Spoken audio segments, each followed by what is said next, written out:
So today we're going to look at the quotient rule. So in the last section we looked at the product rule, which gives us a rule for taking the derivative of a product of functions. The quotient rule will help us take the derivative of a quotient of two functions. And it looks something like this. Now, unlike the product rule, where the order in which you took derivatives didn't really matter, just as long as you mixed and matched the right functions together, it worked.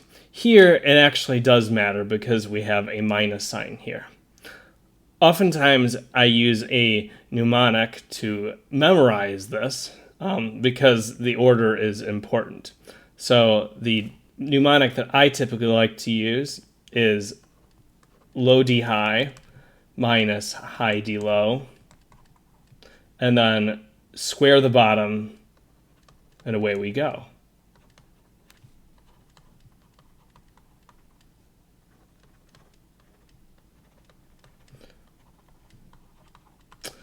I do always think that this is a little bit cheesy, but it is important that you understand this rule correctly because the ordering does matter. And again, the way you want to think about the d is referring to, because d dx means take the derivative, so low times the derivative of the top minus high times the derivative of the low, and then square. You're going to put a square of the bottom function. Notice u is the top function, v is the bottom function. Just like with the product rule, I find that doing an example is going to help us understand this better.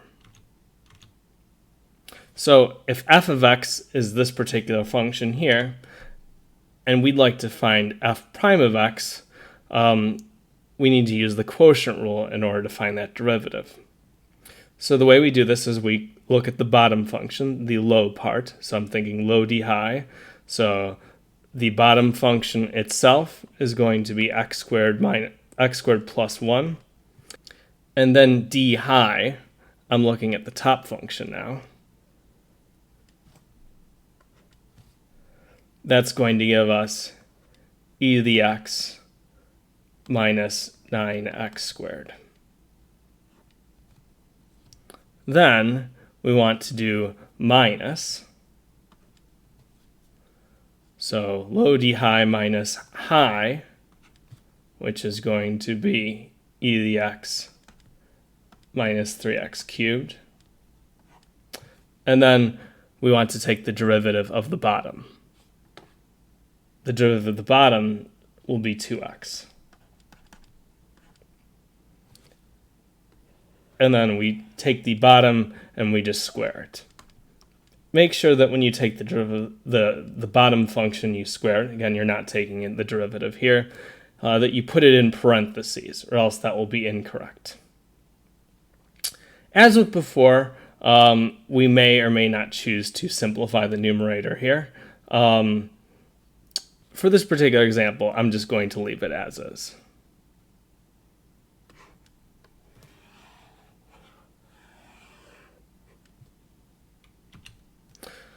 Let's do one more example so that we make sure that we fully understand this. So here we've got t squared over the square root of t minus 1. Remember that when you want to take the derivative of something that has a square root in it, like this one, it's oftentimes helpful to rewrite that the square root of t there as t to the 1/2.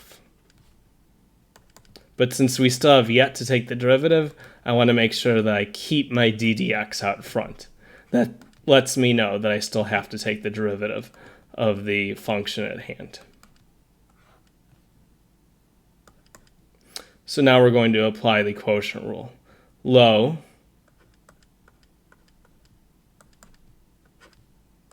d high, the derivative of t squared, is 2t, minus high t squared times the derivative of the bottom. That's going to be 1/2 t to the negative 1/2. Remember that the minus 1, because 1, the derivative of 1 is 0, that's not going to do anything. So that's it for the derivative of the bottom.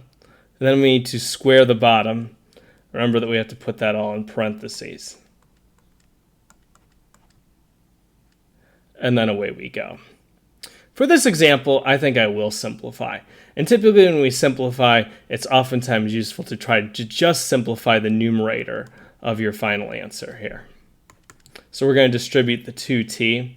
Remember that when you distribute, because this is 2t to the first, that we need to add the exponents. So 1 plus 1/2 is 3/2, so that's t to the 3/2. And then minus 2t. And then here we also have to be specifically careful because we have a minus sign here and we've got a couple things going on here. So make sure that we be careful. We're going to take t squared. Remember, we have to take the 2 and the negative 1/2 and add that. So that's also going to be minus 1/2. And then this will also be t to the 3/2. Usually we don't expand the denominator when we're doing a problem like this, so we can just leave this as t to the 1/2 minus 1 squared.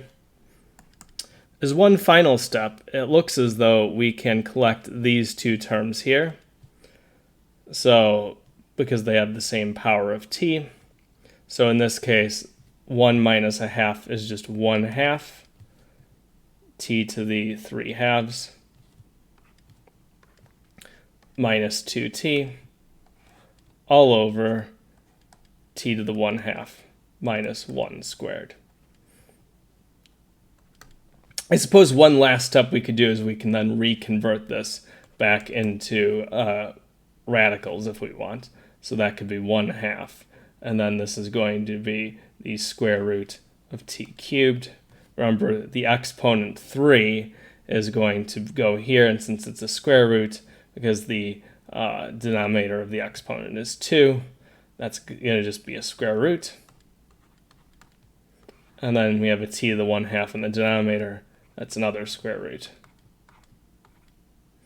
And this works. Keep in mind that, again, depending on the class that you're taking, the level of simplification might vary. So make sure that you double check with your instructor to determine what degree of simplification you would like to have done for problems like these. As always, I hope that you found this video helpful, and take care.